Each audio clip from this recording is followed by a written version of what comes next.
Friends, मैं प्रीति आपके अपने channel Mantra education hub always choose the right way में एक बार फिर से बहुत बहुत स्वागत करती हूँ।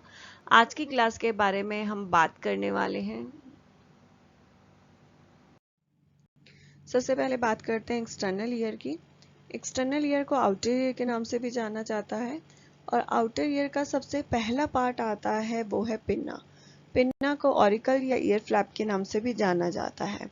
पिन्ना ईयर का वो हिस्सा है जो हमें बाहर विजिबल हो रहा है, दिखाई दे रहा है। जब भी हम ईयर की बात करते हैं तो उसी पिन्ना के बारे में बात कर रहे होते हैं।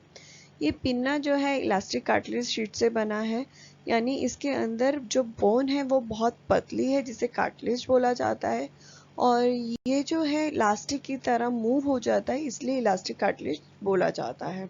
और ये स्किन से कवर है, लेकिन जो यहाँ की स्किन है वो भी बहुत थिन, बहुत पतली होती है।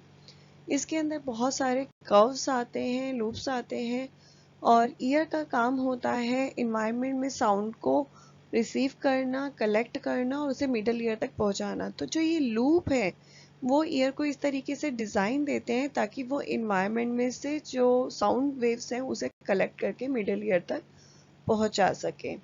यहाँ पे जो लेब्यूल है उसके अंदर बहुत सारे जो है फाइब्रस टिश्यू होते हैं जो ब्लड सप्लाई करने का भी काम करते हैं।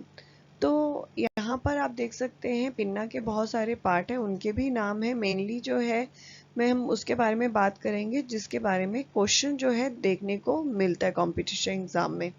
सबसे पहले आता है हेलिक्स। हेलिक्स जो है हमारा सबसे पहला लूप है ईयर का और सबसे बड़ा भी है और ये दो लूप से मिलकर बना है। इसमें जो आप रेड निशान देख रहे हैं, दो रेड निशान मैंने लगा रखे हैं। दो लूप जो है, यही दो लूप जो है मिलके हेलिक्स बनाते हैं। यहाँ की जो स्किन है बहुत फ्लेक्सिबल है, या ये कह सकते हैं यहाँ का ईयर जो है बहुत सॉफ्ट है और फ्लेक्सिबल भी है अदर ईयर से। इसके अलावा नेक्स्ट आता है anti helix. Anti helix helix के जस्ट नीचे वाला लूप है और इसकी जो शेप है वाई शेप होती है। वाई शेप जो है आप देख सकते हैं येलो में, इस पिक्चर के अंदर मैंने निशान लगा रखा है। वाई जो है बन रहा है तो इसकी शेप जो है वाई आती है और इसके अंदर जो है दो कर्व है इसके अंदर भी, और इसका जो हेलिक्स के साथ जो कर्व है उसको सुपीरियर क्रूज बोला जाता है और जो अंदर की तरफ है जो बड़ा है इंफीरियर क्रूज के नाम से इसको बोला जाता है। यहाँ से हम आगे ईयर के पार्ट्स पढ़ने से पहले ईयर का स्ट्रक्चर एक बार देख लीजिए कि किस तरीके का ईयर का स्ट्रक्चर दिखाई देता है। तो यहाँ से आप देख सकते हैं कि ईयर का स्ट्रक्चर कुछ इस तरीके से दिखाई देता है और इसे 3 पार्ट्स में डिवाइड किया गया है, आउटर ईयर, मिडल ईयर और इनर ईयर। आउटर ईयर को जो है 2 पार्ट्स उसके अंदर होते हैं। पिन्ना जो हमें बाहर शो होता है, हमारे जो ईयर जहाँ से स्टार्ट होता है, उसके बाद external auditory canal. Middle ear के अंदर टेम्पनिक मेम्ब्रेन जिसे ईयर ड्रम के नाम से भी जानते हैं या कान का पर्दे के नाम से भी जानते हैं। ऑडिटरी ऑसिकल जिसके अंदर 3 हमारी बोन्स आती हैं, मिल्कस, इनकस और स्टेपस। उसके बाद मिडल ईयर कैविटी, उसके बाद यूस्टिस चिन ट्यूब। इनर ईयर के अंदर Oval window, round window, cochlea और सेमी सर्कल कैनाल, ये जो है पार्ट्स आते हैं। अगर हमें इसके जानना है ईयर के बारे में,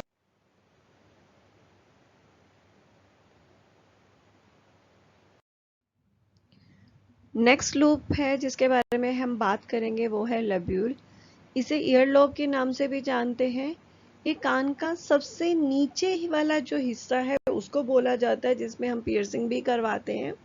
वैसे तो पियर्सिंग हर एरिया में आजकल करवाने लगे हैं, लेकिन जो हमारी स्टार्टिंग जो पियर्सिंग जो हम सबसे पहले करवाते हैं नीचे करवाते हैं, यानी लब्यूल में करवाते हैं।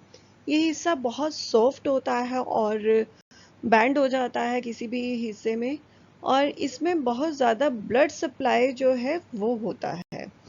नेक्स्ट आता है कोंका। कोंका एक छोटी गुफा की तरह जो है दिखाई देता है और आप देख सकते हैं जितने भी लूप हैं वो उससे ये घिरा हुआ है। और इसके अंदर जो है जब हम एयरिंग एड की बात करते हैं तो वो इसी के पास लगता है।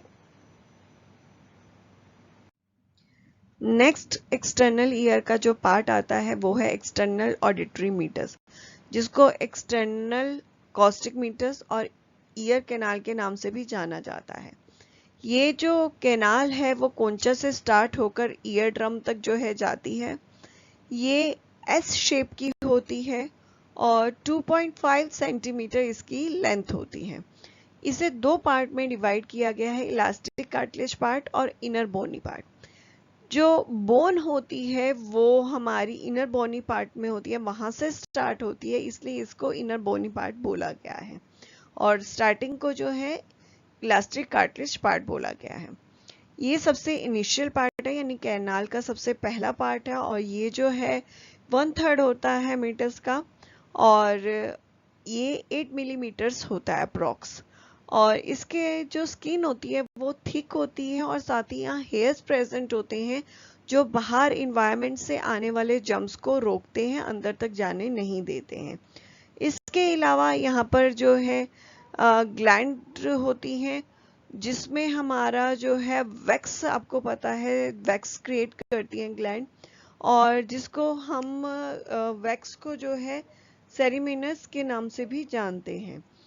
ये वैक्स जो है यहाँ पर जो है ईयर को थोड़ा सा गीला रखती है और सारे जम्स को वहीं पे रोक लेती है, चिपकाती है, जिससे वो अंदर तक जाने नहीं देती जम्स को।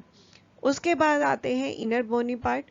ये जो है अंदर सेकंड पार्ट है उसका कैनाल का, और ये 2/3 है मीटर्स का, अप्रॉक्स जो है 60 मिलीमीटर्स जो है ये है। और इसकी जो स्किन है वो कोटिंग जो होती है थिन होती है, और यहाँ पर जो है हेयर्स जो है बहुत थिन, बहुत हल्के प्रेजेंट होते हैं इसके अंदर। नेक्स्ट पार्ट की ओर बढ़ते हैं। यहाँ से हमारा मिडल ईयर शुरू हो जाता है। मिडल ईयर का सबसे पहला पार्ट है टेम्परिंग मेम्ब्रेन, जिसको हम ईयर ड्रम या कान के पर्दे के नाम से भी जानते हैं। ईयर ड्रम जो है वो आउटर ईयर और मिडल ईयर को अलग करता है, या कह सकते हैं उसका मिड पॉइंट है। ईयर ड्रम बहुत थिन होता है, बहुत पतला होता है, जिसकी वजह से बहुत नाजुक होता है। कितनी बार आपने बड़ों को सुना होगा कि ईयर ड्रम जो है फट सकता है, कान पे थप्पड़ मत मारो, तेज आवाज में चीजें मत सुनो। इसी वजह से, क्योंकि ये बहुत पतला है और पतला होने की वजह से नाजुक है, तो इसलिए यहाँ पर जो है अगर सही में तेज आवाज अगर सुनी जाए, या फिर जो है किसी के कान पे बहुत तेज थप्पड़ मारने की वजह से इसका फटने का डर भी बना रहता है। थिन होने के साथ साथ ये सेमी ट्रांसपेरेंट भी है, और बाहर से जो आउटर ईयर से साउंड वेव्स रिसीव हो रही हैं उसकी वजह से इसमें वाइब्रेशन होती है। जो ईयर ड्रम है उसके सेंटर जो होता है, सेंटर बिल्कुल एग्जैक्ट सेंटर है ईयर ड्रम का, उसको उम्बो के नाम से जाना जाता है। ये तो हमारा था मिडल ईयर का सबसे पहला पार्ट। नेक्स्ट पार्ट आता है ईयर ऑसिकल, या इसको ऑडिटरी ऑसिकल के नाम से भी जाना जाता है। इसमें 3 बोन होती हैं, जिसको मिल्कस, इनकस और स्टेपस के नाम से जाना जाता है। ये जो बोन्स हैं वो मिडल ईयर के अंदर जो साउंड वेव्स है पहुंचाने के लिए रिस्पॉन्सिबल होती हैं। इन 3 बोन के बारे में हम बात कर लेते हैं। सबसे पहले बात करते हैं मिल्कस की। ये जो है हथौड़े की तरह होती है, और इसकी शेप जो है हथौड़े की तरह, आप देख सकते हैं हथौड़े की तरह है। और इसका जो ऊपर का हिस्सा है, जिसको हेड बोला जाता है मिल्कस का, वो दूसरी बोन इनकस के साथ जुड़ा होता है। और नीचे का जो हिस्सा है, जिसको मिल्कस का हैंडल बोला जाता है, वो टेम्परिंग मेम्ब्रेन यानी ईयर ड्रम के साथ जुड़ा होता है। ये इन तीनों बोन में सबसे बड़ी बोन होती है। इन तीनों बोन के अंदर सबसे बड़ी बोन है ये। नेक्स्ट आते हैं इनकस। इनकस की जो शेप होती है इनविल की तरह होती है, एक औजार होता है इनविल, उसकी तरह होती है। और इसमें जो है ये इसका जो ऊपर का हिस्सा है, मिल्कस का जो ऊपर का हिस्सा है, जिसको बॉडी बोलते हैं इनकस की, वो मिल्कस के साथ जुड़ी होती है। और जो नीचे का हिस्सा है जिसको लॉन्ग प्रोसेस बोला जाता है वो तीसरी बोन यानी स्टेपिस के साथ जुड़ा होता है। नेक्स्ट बोन आती है हमारी लास्ट स्टेपिस बोन, जो हमारी इन तीनों बोन में सबसे छोटी ही नहीं, इवन हमारी सबसे बॉडी की सबसे छोटी बोन होती है। इसकी जो शेप होती है स्ट्रिपस के होती है, स्ट्रिपस यानी जो हम हैंडल पकड़ते हैं उसकी शेप की होती है। और ये जो बोन है बहुत छोटी, अभी जैसे मैंने बोला इन तीनों में सबसे छोटी, इवन की बॉडी की सबसे छोटी बोन होती है। ये पूरा जो है हमारा ईयर ऑसिकल है जिसके अंदर ये 3 बोन आती हैं, मिल्कस, इनकस और स्टेपिस। नेक्स्ट पार्ट की ओर बढ़ते हैं और आता है ऑडिटरी मसल, जिसमें सबसे पहली मसल आती है टेंसर टेम्पिन। ये मसल जो है टेम्पोरल मेम्ब्रेन के साथ जुड़ी हुई है यानी ईयर ड्रम के साथ जुड़ी हुई है। और ईयर ड्रम में जो वाइब्रेशन होती है साउंड की वजह से, तो वो ईजिली हो पाए ये मसल उसमें हेल्प करती है। नेक्स्ट जो मसल आती है वो है स्टेपिडियस मसल। ये मसल हमारी बॉडी की सबसे छोटी मसल है और ये हमारी सबसे छोटी बोन स्टेपिस के साथ ही जुड़ी हुई है। और ये इसका काम है स्टेपिस की जो मूवमेंट है उसे कंट्रोल करना, यानी बहुत जो मूवमेंट है एक्सेस में ना हो, वो स्टेपिस जो है बहुत एक्सेस में मूवमेंट ना करे, उसकी मूवमेंट को कंट्रोल करने के लिए होती है। नेक्स्ट पार्ट आता है यूस्टिचियन ट्यूब। इसे ऑडिटरी ट्यूब के नाम से भी जाना जाता है और ये 4 सेंटीमीटर लॉन्ग ट्यूब है। और ये जो ट्यूब है हमारी नेज़ोफेनिक तक जाती है। और इसका काम क्या है इस ट्यूब का, कि जो हमारे ईयर के अंदर या टेम्परिंग मेम्ब्रेन के अंदर जो है एक साइड पर हमारी आउटर साइड से एयर आ रही है और दूसरी साइड पे जो है एयर यानी जो उसका प्रेशर है इक्वल रहे, तो उसके लिए जो हवा आती है या प्रेशर आता है एयर का, वो हमारी इस ट्यूब से आता है। नेक्स्ट हम बात करते हैं इनर ईयर की। इनर ईयर को लैब्रिथ और ऑरिस इंटरना के नाम से भी जाना जाता है।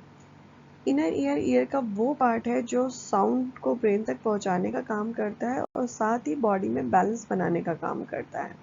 यानी आप कह सकते हैं कि ईयर का सिर्फ काम सुनना ही नहीं है, बॉडी में बैलेंस बनाना भी है उसका काम।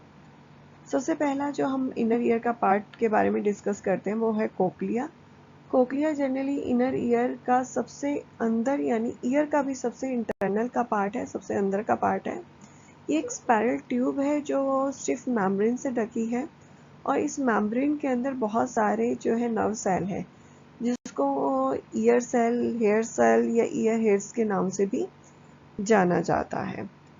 इस तरीके से ये कोक्लिया बना हुआ होता है कि ये हर तरह की जो वाइब्रेशन है उसके अकॉर्डिंग ये काम कर सकता है।